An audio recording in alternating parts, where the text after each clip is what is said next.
വീട്ടുകാരെ കണ്ട് സംസാരിച്ച് അവരെ കാര്യങ്ങളൊക്കെ പറഞ്ഞ് മനസ്സിലാക്കി എന്നെയും കുഞ്ഞിനെയും അവിടെ കൊണ്ടുപോകണം. എൻ്റെ കുഞ്ഞിന് അല്ല, ഞങ്ങളുടെ കുഞ്ഞ് അവിടെയാണ് വളരേണ്ടത് എന്നും പറഞ്ഞു അവൻ പോകാൻ തീരുമാനിച്ചു. ഞാൻ എത്ര എതിർത്തിട്ടും അവൻ നിന്നില്ല. പോണമെന്ന് പറഞ്ഞ് വാശി പിടിച്ചു. പിന്നീട് ഞങ്ങളുടെ കുഞ്ഞിന് വേണ്ടിയാണല്ലോ എന്നോർത്ത് ഞാൻ സമാധാനിച്ചു. അത് ഇഷയുടെ സൗണ്ടല്ലേ? ആടാ, അത് അവിടെ തന്നെ. വാ, നമുക്ക് പോയി നോക്കാം. ഇഷയുടെ സൗണ്ട് കേട്ട് അവർ ആ റൂമിൻ്റെ പുറത്തിറങ്ങാൻ ശ്രമിച്ചതും പെട്ടെന്ന് ആ വാതിലടഞ്ഞു.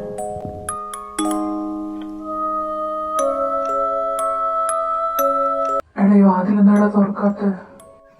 എന്തായാലും ഈ വാതിൽ എപ്പോഴാണ് തുറക്കുമെന്ന് എനിക്ക് തോന്നുന്നില്ല. നമുക്ക് ബാക്കി കഥ എന്താണെന്ന് വായിച്ചു നോക്കാം. 6 മാസങ്ങൾക്ക് ശേഷം അവൻ തിരിച്ചു വന്നു. കൂടെ ഒരാളും ഉണ്ടായിരുന്നു. പേര് കൃഷ്ണൻകുട്ടി. അയാൾ നല്ലൊരു വ്യക്തിയായിരുന്നു. വീട്ടുകാർ സമ്മതിക്കുന്നില്ലെന്നും നമുക്ക് സ്വന്തമായിട്ട് ബിസിനസ് തുടങ്ങണമെന്നും അവൻ പറഞ്ഞു. ഇതിന്റെ ബാക്കിയെല്ലാം കത്തിപ്പോയല്ലോ. ഇനി എങ്ങനെ എന്റെ ബാക്കി അറിയും? അർണവ് ആ ബുക്ക് വാങ്ങിച്ച് തിരിച്ചും മറിച്ചും നോക്കി. ആ ബുക്കിൻ്റെ ബാക്കിലെ ബൈൻഡിൽ കൃഷ്ണൻകുട്ടി എന്ന പേരും അയാളുടെ നമ്പറും എഴുതിയിരിക്കുന്നതായി അർണവ് കണ്ടു.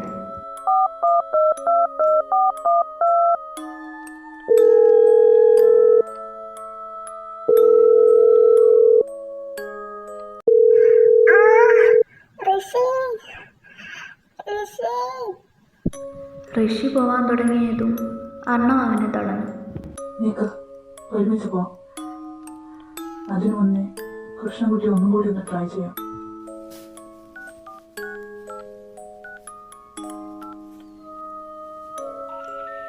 കൃഷ്ണൻകുട്ടി കോൾ എടുത്തു. അർണവ് നടന്ന കാര്യങ്ങളെല്ലാം തുറന്നു പറഞ്ഞു. അവർ ഫോൺ വെച്ചു. എന്നിട്ട് അവർ ആ റൂമിൻ്റെ പുറത്തേക്ക് ഇറങ്ങി.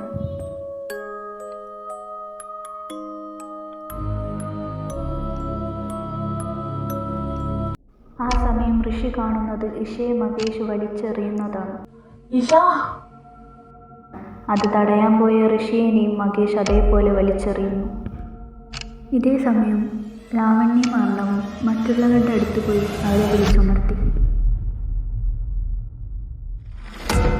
മകേഷ് ലാവണ്യയുടെ അടുത്ത് പോകുന്നത് കണ്ടത് അർണവ് തടഞ്ഞു. അച്ഛൻ്റെ പൊന്നു മോളെ, എവിടെയായിരുന്നു മോള്? അച്ഛൻ എത്ര നാളായി മോളെ കാത്തിരിക്കാൻ തുടങ്ങിയിട്ട്.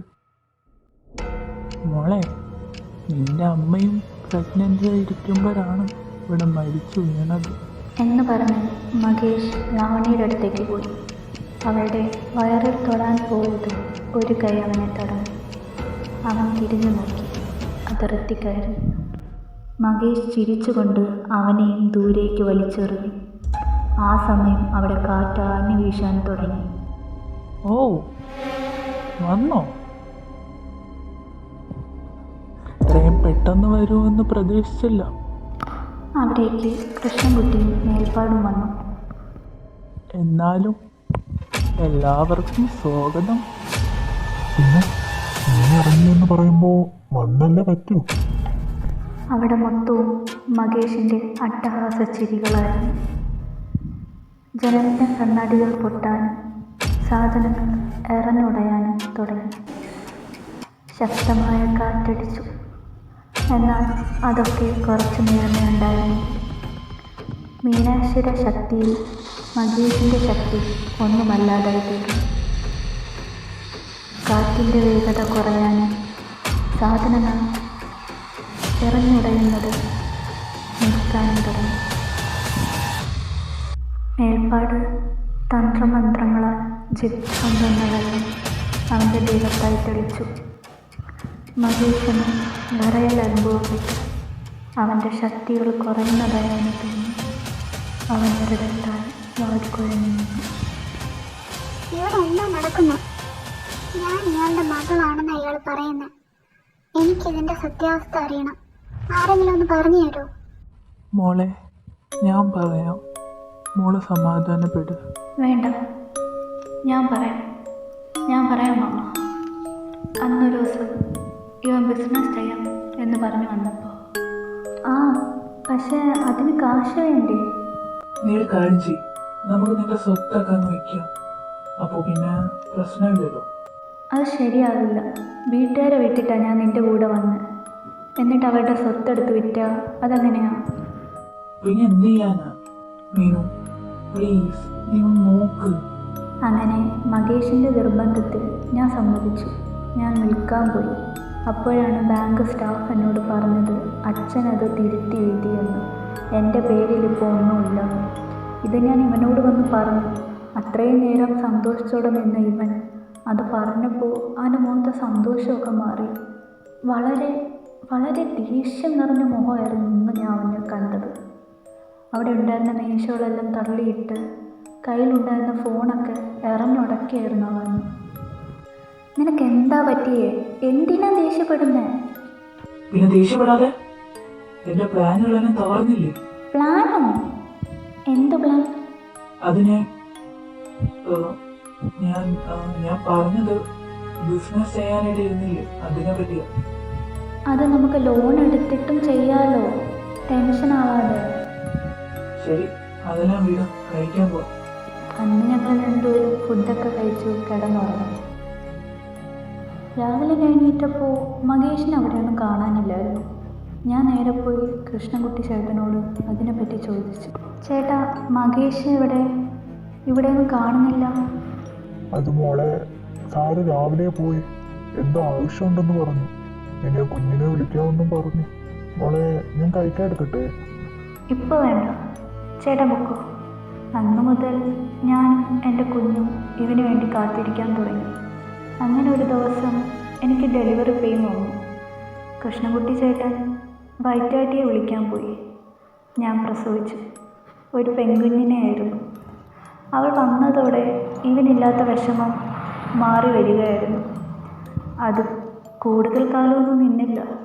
അപ്പോഴേക്കും ഇവൻ തിരിച്ചു വന്നു ഞങ്ങളുടെ സന്തോഷം ഇല്ലാതാക്കാനായിട്ട്. നീ എവിടെയായിരുന്നു? നീ എന്താ ഇത്രയും നാളും വരാതിരുന്ന്? അറ്റ്ലീസ്റ്റ് നിനക്കൊന്ന് വിളിക്കുകയെങ്കിലും ചെയ്തുകൂടായിരുന്നോ? ഞാൻ കുറച്ച് ബിസിയായിരുന്നു. നീ എന്താ ഇങ്ങനെ സംസാരിക്കുന്നത്? എന്തോ ഒരു മാറ്റം പോലെ. നിനക്ക് തോന്നുന്നതാ. ശരി, നമ്മളെ മോളെ കാണണ്ടേ നിനക്ക്? നോക്കിയേ. ഓ, അത് പിന്നെ നോക്കാം. നീ അതിനെ അവിടെ എവിടെയെങ്കിലും എടുത്തു പോയി. നിനക്ക് എന്താ പറ്റിയേ? ഇത് നമ്മുടെ കുഞ്ഞാ. ഓ, അതെനിക്ക് മനസ്സിലായി. അതിങ്ങനെ ആവർത്തിക്കൊന്നും വേണ്ട. ഇന്ന് വന്നേ, എനിക്ക് നിന്നോട് കുറച്ച് കാര്യങ്ങളൊക്കെ പറയാനുണ്ട്. ഇന്ന് വാ. എങ്ങോട്ട്? നിന്റെ അച്ഛൻ്റെ അടുത്തേക്ക്. അയാളുടെ പേര് കേസ് കൊടുക്കണ്ടേ? എന്നാലല്ലേ നിന്റെ സ്വത്തുക്കളെല്ലാം വാങ്ങിച്ചെടുക്കാൻ പറ്റൂ. എൻ്റെ അച്ഛൻ്റെ പേര് കേസ് കൊടുക്കാനോ? നിനക്ക് എന്താ പറ്റിയേ? നീ ഇങ്ങനെയൊന്നും അല്ലായിരുന്നല്ലോ എന്നോട് പറഞ്ഞിരുന്നേ. എന്നെ മാത്രം മതി, എൻ്റെ സ്വത്തുക്കളൊന്നും വേണ്ടെന്നൊക്കെയല്ലേ? അത് പിന്നെ അന്ന് ഞാൻ അറിഞ്ഞു അയാളുടെ സ്വത്തുക്കളെല്ലാം തിരിച്ചു ചെയ്തു വന്നു. കുറച്ച് കഴിയുമ്പോൾ കിട്ടുമെന്ന് വിചാരിച്ചു. നീയിപ്പോ കിട്ടുമെന്ന് എനിക്ക് തോന്നുന്നില്ല. സോ കേസ് കൊടുക്കാൻ തീരുമാനിച്ചു. നീ ആദ്യം പോയി ഇറങ്ങാൻ നോക്കും. നീ അപ്പോൾ സ്വത്തിന് വേണ്ടിയാണ് എന്നെ സ്നേഹിച്ചത്. എന്തായാലും എനിക്കിത് പറ്റില്ല. അച്ഛനെതിരെ കേസ് കൊടുക്കാൻ എന്നെ കൊണ്ട് പറ്റില്ല. ഓ, അപ്പൊ നീ കൊടുക്കില്ല? Okay, fine. ഇത് കണ്ട ആസിഡ് എന്ന് പറയും. നീ കൂടെ വന്നില്ലെങ്കിൽ ഞാൻ ഇതിൻ്റെ തീർത്ത് വയ്ക്കും. പിന്നെ നീ ഇപ്പോൾ ആലോചിക്കുന്നത് എന്താണെന്ന് എനിക്ക് മനസ്സിലാവും. അതേടി, ഞാൻ നിന്റെ സ്വത്തുക്കളെല്ലാം കണ്ടു തന്നെയാണ് നിന്നെ പ്രേമിച്ചത്, ഇങ്ങോട്ടേക്ക് കൊണ്ടുവന്നു. എൻ്റെ അച്ഛൻ്റെ ബിസിനസ് ഓരോ ദിവസം കഴിയുമ്പോഴും ഇടിഞ്ഞിടിഞ്ഞ് വരിക. അത് മറികടക്കാനുള്ള ഒരേ ഒരു വഴിയാണ് നീ. അതുകൊണ്ട് നിന്നെ എൻ്റെ വീട്ടിൽ കൊണ്ടുപോവാതെ ഇവിടെ താമസിച്ചിരിക്കുന്നത്. You cheat. നിനക്ക് വേണ്ടിയല്ലേ ഞാൻ എല്ലാം ഉപേക്ഷിച്ച് വന്നത്. എന്നിട്ട് നീ എന്നെ. അപ്പോഴത്തെ ദേഷ്യത്തിൽ ഞാൻ അവനെ കയറി അടിച്ചു. അടികൊണ്ട വൈരാഗ്യത്തിൽ അവൻ എൻ്റെ മുഖത്ത് ആസിഡ് വെച്ചു. അങ്ങനെയാണ് എൻ്റെ ഈ മുഖത്ത് പൊള്ളലുണ്ടായത്. പൊള്ളിക്കൊണ്ട് ഞാൻ കിടന്ന് പെടയുമ്പോൾ അവൻ ചിരിക്കുന്നത് എനിക്കിപ്പോഴും ഓർമ്മയുണ്ട്. എന്നിട്ട് ഇവ എൻ്റെ കുഞ്ഞിൻ്റെ അടുത്തേക്ക് പോകാൻ തുടങ്ങി. ഞാൻ ഇവൻ്റെ കാലിൽ പിടിച്ച് അപേക്ഷിച്ചു എന്നെ എൻ്റെ കുഞ്ഞിനെ വെറുതെ വിടാൻ. ഇവൻ കേട്ടില്ല. എന്നെ ചവിട്ടി അവൻ പിന്നെയും എൻ്റെ കുഞ്ഞിൻ്റെ അടുത്തേക്ക് പോകാൻ തുടങ്ങി. ആ സമയത്ത് അവിടെ അടുത്തായി ഒരു വടിയുണ്ടായിരുന്നു. ഞാനത് എടുത്ത് അവൻ്റെ തലക്കടിച്ചു. അടി കൊണ്ടിട്ട് അവൻ തലകറങ്ങി നിന്ന ടൈമിൽ ഞാൻ അപ്പോൾ തന്നെ എൻ്റെ കുഞ്ഞിനെ എടുത്ത് കൃഷ്ണൻകുട്ടി ചേട്ടൻ്റെ കയ്യിലേൽപ്പിച്ചു. കാരണം എനിക്കറിയായിരുന്നു അവിടെ നിന്ന് എൻ്റെ കുഞ്ഞ് മരിക്കുമെന്ന്. എൻ്റെ കുഞ്ഞിനെ കൊണ്ടുപോകുന്നു നോക്കി നിന്നെന്നെ ഇവൻ എന്നെ പിറകെ വന്ന് കുത്തി. അത് കഴിഞ്ഞ് എൻ്റെ 2 കാലുകളും പിടിച്ചയച്ച് അവൻ ആ അണ്ടർഗ്രൗണ്ടിൻ്റെ അകത്തുള്ള റൂമിലേക്ക് കൊണ്ടുപോയി. എന്നെ അവിടെ ഒരിടത്ത് കിടത്തിയിട്ട് ഇവൻ എനിക്കായി കുഴി കുഴിക്കാൻ തുടങ്ങി. അതിൻ്റെ ഇടയ്ക്ക് എപ്പോഴോ എനിക്ക് ബോധം വന്നു. ഞാൻ ചുറ്റും നോക്കിയപ്പോൾ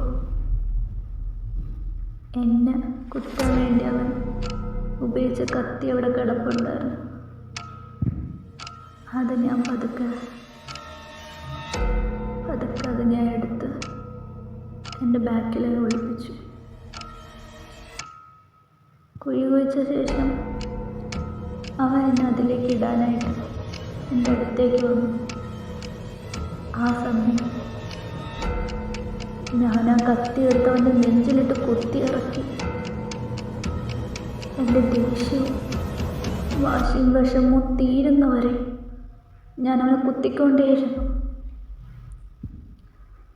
അവസാനം അവൻ മരിച്ചു. പിന്നെ ആസിഡിൻ്റെ പൊള്ളൽ, നീറ്റൽ,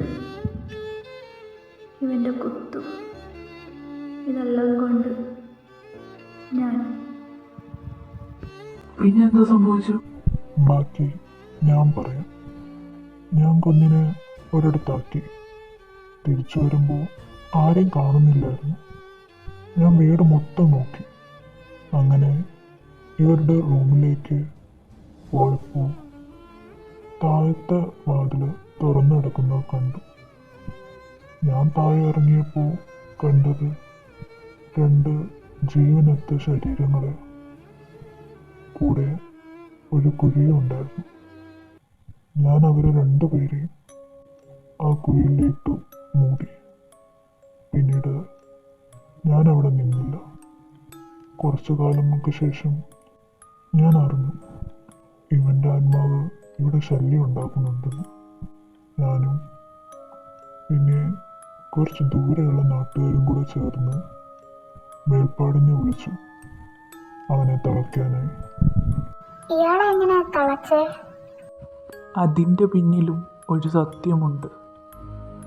അന്ന് ഞാനും ഇവിടുത്തെ നാട്ടുകാരും ചേർന്ന് മകേഷിനെ ഒരു മൊന്തയ്ക്കുള്ളിൽ തളച്ചു. അത് പുറത്തൊരു കുഴി കുഴിച്ച് മൂടിയിട്ടു. നിങ്ങളാരോ ഒരാളോ അല്ലെങ്കിൽ അതിൽ കൂടുതൽ ആൾക്കാരോ ആണ് ഇവനെ പുറത്തിറക്കിയത്.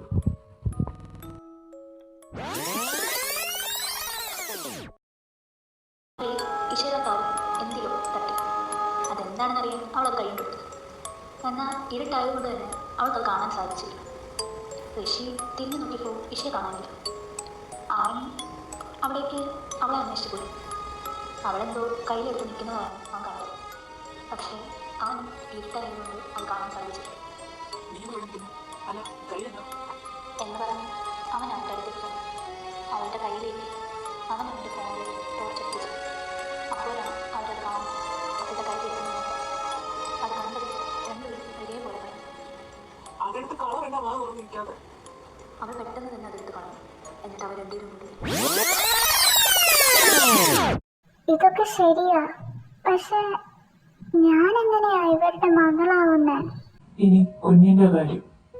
അന്ന് മീനാക്ഷിയെ തളയ്ക്കുമ്പോൾ അവൾ എന്നോട് ഒരു കാര്യം ആവശ്യപ്പെട്ടു. അവൾക്ക് അവളുടെ കുഞ്ഞിനെ കാണണമെന്ന്. അന്ന് ഞാൻ അതിന് അവൾക്ക് അനുമതിയും കൊടുത്തു. കുഞ്ഞിനെ കൊണ്ടുവരാനായിട്ട് കൃഷ്ണൻകുട്ടിയെ പറഞ്ഞു വിട്ടെങ്കിലും കൃഷ്ണൻകുട്ടി അന്ന് കുഞ്ഞിനെ കൊടുത്ത സ്ഥലത്ത് കുഞ്ഞിനെ കാണാനില്ലായിരുന്നു. അന്ന് ഞാൻ അവളോട് പറഞ്ഞു, നിന്റെ മകൾ 2024 മെയ് 1 ഈ നാട്ടിലേക്ക് അവളുടെ പ്രിയപ്പെട്ടവരുമായി വരുമെന്ന്. അവൾ ജ്യോതി നക്ഷത്രത്തിൽ ജനിച്ചത് കൊണ്ട് തന്നെ അവൾ വരുന്ന ദിവസവും ജ്യോതി നക്ഷത്രമായിരിക്കും. അതുകൊണ്ടാ നീ ഇവളുടെ മകളാണെന്ന് പറഞ്ഞത്. അതിന് എന്റെ നക്ഷത്രം ജ്യോതിയല്ലല്ലോ. അതെങ്ങനെ ശരിയാവും? എന്റെ നാള് പൂരോ. ഈ കുട്ടി അല്ലെങ്കിൽ പിന്നെ ആരാ? അണ്ണി, നിന്റെ നക്ഷത്രം ജ്യോതിയല്ലേ? ആന്റിയുടെ മകളെ തിരിച്ചറിയാൻ വല്ല അടയാളമുണ്ടോ? ലൈക്ക് വല്ല മാർഗോ അല്ലെങ്കിൽ പാടോ അങ്ങനെ എന്തെങ്കിലും? ആ മോനെ, എൻ്റെ മോളുടെ കഴുത്തിലായിട്ടൊരു മറുകുണ്ടായിരുന്നു. അഗ്നി, നിന്റെ കഴുത്തിൽ മറുകില്ലേ? മോനെ, അമ്മയോട് നീ ക്ഷമിക്ക്. നിന്നെ സംരക്ഷിക്കാൻ എനിക്ക് പറ്റിയില്ലല്ലോ മോളെ. നിങ്ങളിൽ ആരാണ് ഇവനെ തുറന്നു വിട്ടത് എന്ന് എനിക്കറിയില്ല. മീനാക്ഷി ഇവിടെ കഴിയുന്നത് ഒരു ദിവസം അവളുടെ മകളുടെ ഒപ്പം ജീവിക്കാൻ വേണ്ടിയാണ്. അത് കഴിഞ്ഞാൽ അവൾ ഈ ഭൂമി വിട്ടു പൊയ്ക്കോളാമെന്ന് എനിക്ക് വാക്ക് തന്നതാണ്. അതൊക്കെ ശരിയായിരിക്കും, പക്ഷേ ഇയാളെ നീ എന്ത് ചെയ്യും? അവിടെയാണ് പ്രശ്നം. ഇനി ഇവനെ തളയ്ക്കാൻ കഴിയില്ല. ഇനി എന്ത് ചെയ്യാൻ പറ്റും? ഇനി ഇവനെ ഈ ഭൂമിയിൽ നിന്നും എന്നേക്കുമായി പറഞ്ഞു വിടണം. അതിന് അഗ്നിയുടെ സഹായം ആവശ്യമാണ്. അതിന് ഇവളെന്തിനാ? പറയാം. ഇയാളെ ഒരു പ്രാവശ്യം തളച്ചതാണ്. നിങ്ങളിൽ ആരുടെയോ കൈകളാലാണ് ഇയാൾ ഇപ്പോൾ മോചിതനായത്. അതിനാൽ അഗ്നിയുടെ രക്തത്താൽ മാത്രമേ ഇനി ഇയാളെ പറഞ്ഞുവിടാൻ കഴിയൂ. രക്തവും? നിങ്ങൾ ഇതെന്തൊക്കെയാ പറയുന്നത്? ഇല്ല, ഇതൊന്നും പറ്റില്ല. അണ്ണ, ഇനിയൊന്നും പറയല്ലേ. ഒന്നില്ലെങ്കിലും ഇതെന്റെ കടമയല്ലേ? എന്ത് കടമ? അഗ്നി, നിന്നെ വെച്ച് കളിക്കാൻ എനിക്ക് വയ്യ. സോ ഇതൊന്നും വേണ്ട, വിട്ടേക്ക്. അണ്ണ പ്ലീസ്. ശരി, എന്തൊക്കെയാ ചെയ്യേണ്ടേ? അതിനു മുൻപേ എനിക്ക് നിങ്ങളോടൊരു കാര്യം പറയണം. ഇതിനു വേണ്ടി നിങ്ങൾ 2 ദിവസമെങ്കിലും ഇവിടെ കഴിയേണ്ടതുണ്ട്. എന്ത്? 2 ദിവസം താമസിക്കണമെന്നോ? അതൊന്നും പറ്റില്ല. ഒരുപാട് കാര്യങ്ങൾ പെൻഡിങ് വെച്ചിട്ടാ ഇവിടെ വന്നേ. സോ അതൊന്നും പറ്റില്ല. നോക്ക്, ഞങ്ങൾക്ക് ഇവിടെ നിൽക്കാൻ പറ്റില്ല. ഇപ്പോൾ തന്നെ ഞങ്ങൾ ഇവിടെ വന്നത് ഒരു ബിസിനസ് കാര്യത്തിനാ. പിന്നെ ഇവരെ ഒന്ന് സന്തോഷിപ്പിക്കാനാ ബൈക്ക് എടുത്ത് ഇറങ്ങിയത്. ഇതൊന്നും ഇപ്പൊ എന്നോട് പറഞ്ഞിട്ട് കാര്യമില്ല. നിങ്ങളാണ് ഇവനെ പുറത്തു കൊണ്ടുവന്നത്. ഇനി ഇവനെ എന്നേക്കുമായി പറഞ്ഞു വിടണമെങ്കിൽ നിങ്ങൾ ഇവിടെ ഉണ്ടാവണം. പ്ലീസ് അണ്ണ, ഒന്ന് സമ്മതിക്കേ. ചേട്ടന്മാരെ, നിങ്ങളെങ്കിലും ഒന്ന് സമ്മതിക്കേ. ഞങ്ങളിവിടെ കാണും. മേൽപ്പടെ ബാക്കി പറ. 2 ദിവസം നിങ്ങൾ വ്രതം എടുക്കണം. പ്രത്യേകിച്ച് അഗ്നി, ഞാനൊരു ഗ്രന്ഥം തരും. അത് കാണാതെ പഠിക്കണം. ആരുമായി സമ്പർക്കം പാടില്ല. അതിനാൽ അഗ്നി ഒരു മുറിയിൽ അടച്ചിടുന്നതായിരിക്കും. ആഹാരം അവിടേക്ക് കൊണ്ടുതരും. ഇതൊക്കെ അനുസരിക്കാൻ തയ്യാറാണെങ്കിൽ മാത്രം നിന്നാ മതി. എന്തു പറയുന്നു അഗ്നി? സമ്മതം. അഗ്നി, പ്ലീസ് അണ്ണ. ശരി, നിന്റെ ഇഷ്ടം. ശരി, കുളിച്ച് വസ്ത്രം മാറി വരും. ഇന്ന് തന്നെ ആരംഭിക്കേണ്ടതുണ്ട്. അവരെല്ലാവരും ഒരുമിച്ച് ടെറസിലേക്കാണ് പോയത്. ഇനിയൊന്നും ആലോചിച്ചിട്ട് കാര്യമില്ല. അച്ഛനും അമ്മയും വിളിച്ച് കാര്യം പറയണം. അത് ശരിയാ. നീ അമ്മേനെ അച്ഛനെ വിളിച്ച് കാര്യം പറയാൻ നോക്ക്.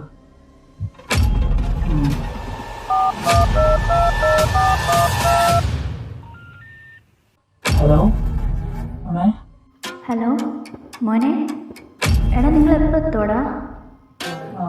അതമ്മേ, എനിക്ക് അമ്മയോട് അച്ഛനായിട്ട് ഒരു കാര്യം പറയാനുണ്ട്. ശരി അമ്മ, എന്നാ ഞാൻ വയ്ക്കുക. ആരെങ്കിലും എന്തു പറഞ്ഞു? അച്ഛനമ്മയ്ക്ക് നല്ല വിഷമമായി. ബട്ട് ഇതൊക്കെ തീർത്തിട്ട് വന്നാൽ മതി എന്ന് അവർ പറയുന്നത്. മക്കൾ, നിങ്ങളെ മേപ്പാട് വിളിക്കുന്നുണ്ട്. ഞാൻ വിളിക്കാം. श्रीरुद्रनेत्राग्निसमुद्भवे भद्रे रक्तपट्टाम्बरे कालिगे शूलगड्ढाध्यायुधरे. വന്നോ? ഇതാണ് ഗ്രന്ഥം. ഇത് കാണാതെ പഠിക്കണം. എന്നാൽ മാത്രമേ പൂജ നല്ല രീതിയിൽ നടക്കൂ. എന്നാ പിടിച്ചോളൂ. അത്തായം അവിടേക്ക് കൊണ്ടുതരുന്നതായിരിക്കും.